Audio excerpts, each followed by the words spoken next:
Tšau, mina Kristin Õlvak siin. Täna jälle esmaspäev ja jagan oma mõtteteri.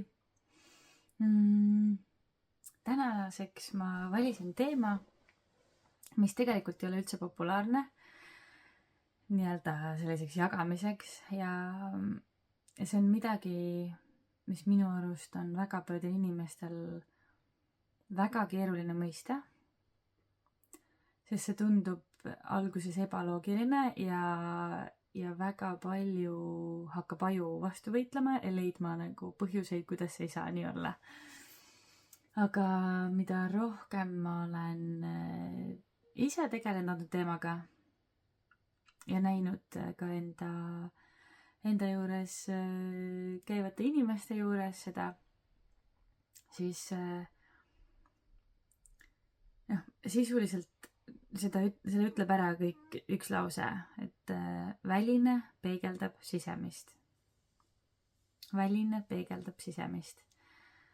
Ja mida see tähendab, on see, et kõik, mis on sinust väljaspool, kõik, mida sa näed enda ümber, kõik, mida sa oled loonud enda ümber, see tegelikult peegeldab sinu sisemaailma.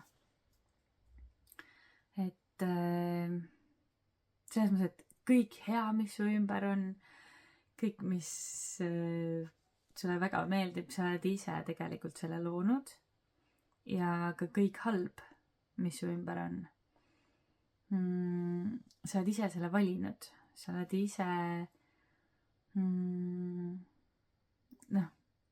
nagu tihti on nii, et kui need asjad on halvad, mis siis ümber on, siis sa otsid nagu võib-olla, et kuidagi, et keegi väljas on nagu süüdi selles, et minul on halvasti praegu.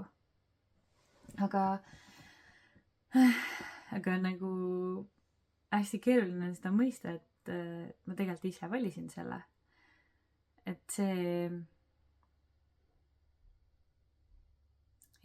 tundub selline, et ma ju ei taha seda. Aga tegelikult ma ise valisin selle, et see oleks nii okei, et olgu see siis mingi töökoht, kus mul tegelikult ei meeldi, kus minul käitutakse halvasti, olgu see siis ma ei teagi, minu ülemus, minu treener, kes on pidevalt minuga üleolev ja halb, et öeldakse seda ka, et iga asi on millegi jaoks hea, et see õpetab meile midagi. Ja et tegelikult see nii on ka, et näiteks ma võtan enda seljavigastuse. Mul oli siis 4.–5. lumbaarlüli vahel oli diskisopistus ja ma ei saanud korralikult kõndidagi ja ma lihtsalt lamasin. Ma proovisin igasuguste meetoditega abi saada, aga jah, ma olin täiesti läbi ja ma ei saanud isegi istuda. Ma pidin sellel hetkel, ma õppisin arendajaks IT-kolledžis ja ma pidin koolist ära tulema, sest et mul ei olnud võimalik istuda. Ja ma siis lamasin mõnda aega lihtsalt kodus, kuni minuni jõudis tegelikult teadmine, et mind äkki saaks aidata üks refleksoloog. Jah, see oli alguses minu jaoks selline, et ma ei teadnud, mida see sõna isegi tähendab ja olgu pealegi, olin nõus kõigega juba, et küll äkki ikka midagi aitab. Ja käisin seal 5 korda ja sain väga palju abi väga pikaks ajaks. Olgu siinkohal öeldud, et ma ei teinud MRT-d enda seljast enne seda, aga peale seda sain liikuma, et see liikumatus oli siis see murekoht. No põhimõtteliselt ma sain terveks. Ma sain väga pikkadeks aastateks terveks. Ja tänu sellele tuli mul huvi refleksoloogia vastu ja ma läksin seda õppima. Ja see juhatas mind sellele teekonnale, kus ma olen praegu. Et sellel hetkel seal voodis lamades absoluutselt mitte nagu liigutada saades see ei tundnud mitte kuidagi, et see võiks olla kuidagi millegi jaoks hea või et mina ise valisin selle. Aga jah, et tegelikult mul oli seda väga vaja, et ma siia tänasesse kohta jõuaks, kus ma nüüd olen. Ja teine, mida jälgida, näiteks oma inimestega, kes su ümber on, et need suhtlused ja vestlused, et vaata, jälgi neid asju, mis sind trigerdavad ja justkui vihaseks ajavad või närvi ajavad, et nagu, mida sa räägid. Jälgi neid asju, sest tegelikult need on need asjad, millega sina enda sees peaksid tegelema.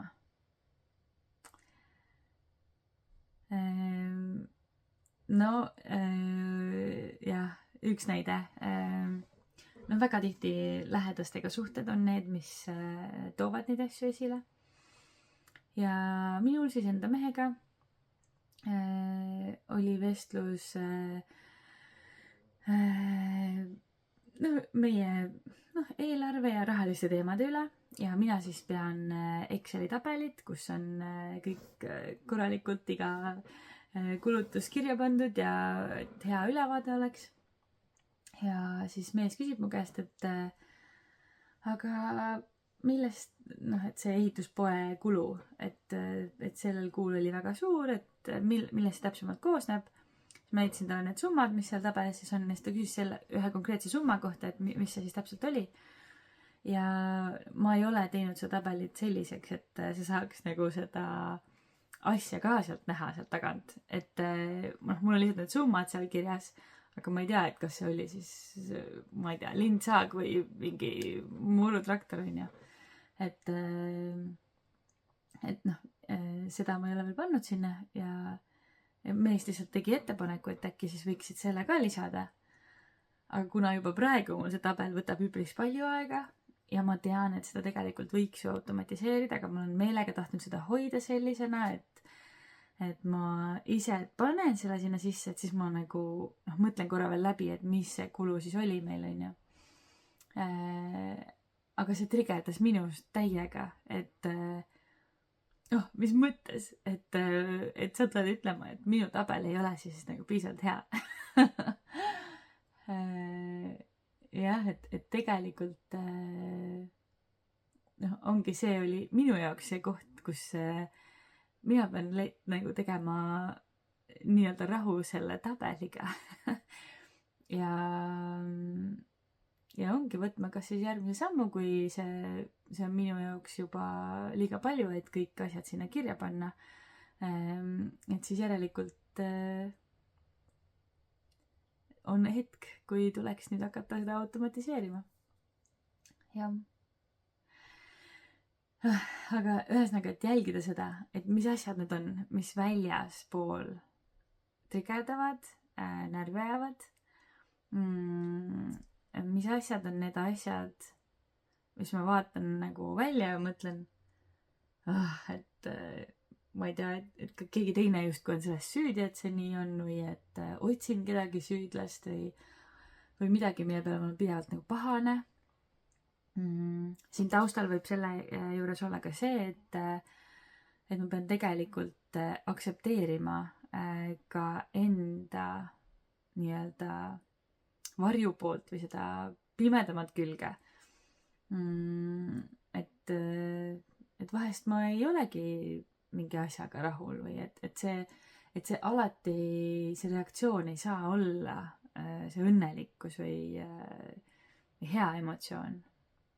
aga kui ma enda sees ei ole aktsepteerinud seda, et ma võin olla ka kuri või pahane mõnikord, siis tegelikult ma ei ole aktsepteerinud iseennast. jah. Ja on okei olla vahepeal ka nagu nii, et ei ole kõik hästi, et see on ka okei. Ma aktsepteerin ennast igal juhul, nagu ma saan igal juhul hakkama. Et nagu ma saan igal juhul hakkama, ükskõik mis juhtub. Ja nagu see teadmine, et ma olen igal juhul armastatud ja hoitud, et ma ei pea mitte midagi tegema selleks, et ma oleksin armastatud ja hoitud. Et see on nagu seal taustal nii oluline, et läbi selle sealt tagant saab tulla siis see aktsepteerimine. No vot, tänane video läks üpris pikaks, aga jah, ma loodan, et sa said siit endale ivakese, mida kaasa võtta. Meeste ja naiste suhete osas soovitan veel väga sellist raamatut nagu Mehed on Marsilt ja naised on Veenuselt. Avardas minu jaoks üpris palju seda arusaamist. Ja ilusat nädalat ja ilusat esmaspäevast päeva ja ikka siis like'i ja subscribe'i ja näeme jälle uuel nädalal. Tšau!